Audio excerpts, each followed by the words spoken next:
शिक्षक ज़्यादा ताकतवर हो जाता है, स्थानीय यूनिट ज़्यादा ताकतवर हो जाती है, विद्यार्थी कमज़ोर हो जाता है। जिसका मतलब है कि विद्यार्थी को फिर जी हजूरी करनी पड़ता। तनाव में भी है और अगर मैं अंदर की बात बताऊं तो वो गिल्ट में भी है, तो एक अपराध बोध में भी है। आप विद्यार्थियों को लैब रैट नहीं बना सकते, आप उन्हें प्रयोगशाला के चूहे की तरह इस्तेमाल नहीं कर सकते। 2012-14 के बीच में एक बार पहले FYU लागू करने की कोशिश की गई थी।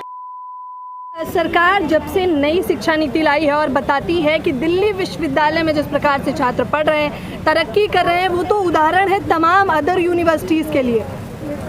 अगर वे किसी और विश्वविद्यालय की बात कर रहे हैं जिसमें मैं नहीं पढ़ाता हूँ, जहाँ का शिक्षक मैं नहीं हूँ, जहाँ का विद्यार्थी मैं नहीं था, तब मैं नहीं जानता। लेकिन अगर वे उसी विश्वविद्यालय की बात कर रहे हैं जिस विश्वविद्यालय का मैं शिक्षक हूँ, तो मैं दावे के साथ कह सकता हूँ, मैं पूरे यकीन के साथ अब दर्शकों को भी बताना चाहूँगा कि विश्वविद्यालय की तस्वीर ऐसी नहीं है। विद्यार्थी आशंकाओं से भरे हुए हैं और वो पहले की तुलना में कम सीख रहे हैं, उनके पास लर्निंग अपॉर्चुनिटीज़ कम हुई हैं और सबसे डरावनी बात है कि उनके क्लासरूम की डाइवर्सिटी कम हुई है। उनके क्लासरूम में जो एक डाइवर्स क्लासरूम हुआ करता था, दिल्ली विश्वविद्यालय की ताकत केवल उनका पाठ्यक्रम नहीं था, केवल उनकी किताबें नहीं थी, केवल उनके शिक्षक नहीं थे। सबसे बड़ा जो हमारा USP था वह हमारी क्लासरूम की डाइवर्सिटी थी। हमारे क्लासरूम में अमीर, गरीब, शहरी, लड़के लड़कियां, अलग अलग जाति धर्म समुदायों के लोग हुआ करते थे। हमारे क्लासरूम अब उतने डाइवर्स नहीं दिखाई दे रहे हैं। और उसका मुख्य कारण? उसका मुख्य कारण नीतियाँ हैं। अगर आप जिस किस्म की नीतियाँ, मसलन CUET से जब आप प्रवेश करते हैं तो स्वाभाविक है कि एक तबके के लोग उससे बहिष्कृत हो जाते हैं। स्पीकर्स ने भी इस बात को बार बार बताया। मसलन एक अध्ययन ये बताता है कि महिलाओं की संख्या में को एजुकेशन इंस्टीट्यूशंस में 33%, 30% की कमी आती है, क्योंकि स्वाभाविक है कि जब आप कोचिंग के आधार पर, जब आप कोचिंग सेंटर्स के आधार पर पहले तैयारी करेंगे, CUET की आएंगे, तो कुल किन लोगों को कोचिंग सेंटर भेजा जाएगा। अच्छा, छात्रों पर तो तनाव है। देखिए इसका प्रतिशत, मैंने ये सारे यहाँ जितने भी पोस्टर लगे हुए हैं, मैंने एक एक करके सारे पोस्टर पढ़े हुए हैं और हर एक पोस्टर, जैसा कि मैंने आपको पहले कहा कि अपनी ये कहानी बयां कर रहा है। इस पर आप देखिए ओवरबर्डन महसूस करते हैं DU के तमाम छात्र। कितने फीसदी छात्रों ने हाँ में जवाब भी दिया है।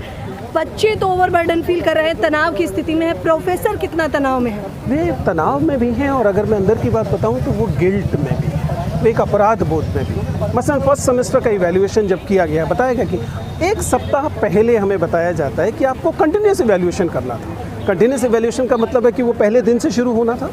हमें एक सप्ताह पहले ही पता लगा कि कंटिन्यूस इवैल्यूएशन किया जाना था, जिसका मतलब है कि दुर्भाग्यवश अधिकांश शिक्षकों को एक तरह का फर्जी इवैल्यूएशन देना पड़ा। उनको एक सप्ताह के अंदर कंटिन्यूस इवैल्यूएशन के मार्क्स देने पड़े। ये केवल एक उदाहरण नहीं है, कुल मिला के टीचर्स क्लूलेस हैं या फिर उनके पास पर्याप्त संसाधन नहीं है जिनसे कि वो इस किस्म का इवैल्यूएशन कर सकें।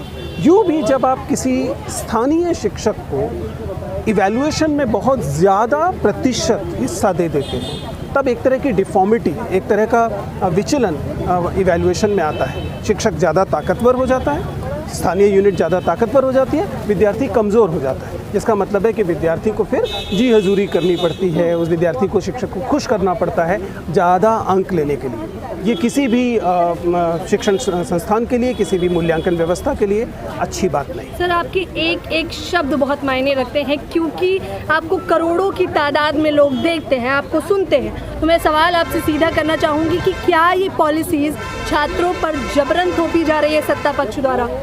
ये कोई पहली पॉलिसी तो है नहीं जो स्टेक होल्डर पर जबरन थोपी जा रही है। हम जानते हैं कि वर्तमान व्यवस्था में नीतियाँ लगभग इसी तरीके से बन रही हैं।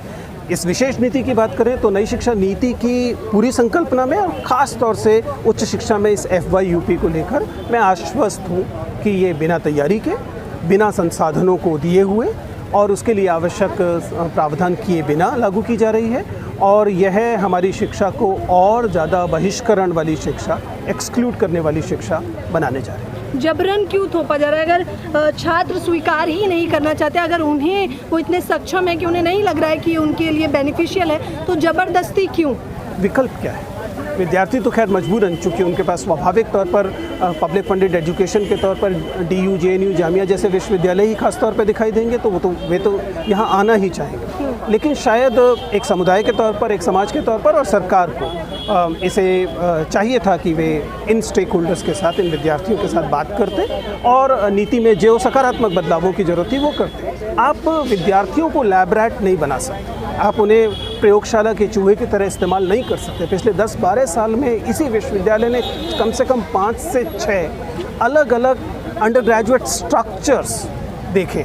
किसी भी विश्वविद्यालय के साथ इतनी तेज़ी से किए जा रहे इतने ज़्यादा बदलाव हितकारी तो हो नहीं सकते। अच्छा, आप लोगों की ये बैठक कितनी रंग लाने वाली है? तमाम चर्चाएं की हैं आपने, जिस प्रकार से जातिवाद पे भी किस प्रकार बढ़ रहा है उस पर भी बात की, छात्रों पर दबाव है, तनाव है, उस पर भी बात की। निष्कर्ष क्या निकलेगा?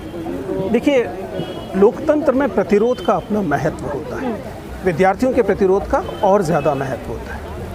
मैं तो इस जमावड़े को लेकर, इन विद्यार्थियों को, इस संगठनों को लेकर आशा से देख रहा हूँ। उम्मीद करता हूँ कि ये एक व्यापक आंदोलन में तब्दील हो, और यदि ऐसा न भी हो तब भी किसी भी प्रतिरोध का हमेशा अपना महत्व होता है। प्रतिरोध कभी जाया नहीं जाता। सर्वे रिपोर्ट आज जारी की, जिसमें लगभग 4000 विद्यार्थियों से, जो फर्स्ट ईयर के विद्यार्थी हैं जिन्होंने FYUP में एडमिशन लिया है, उन लोगों ने अपनी राय जाहिर की है। राय इधर है, और जो आमतौर पर प्रीडोमिनेंटली ये विद्यार्थियों को लगता है कि जो FYUP है वह उनके लिए हित में नहीं है।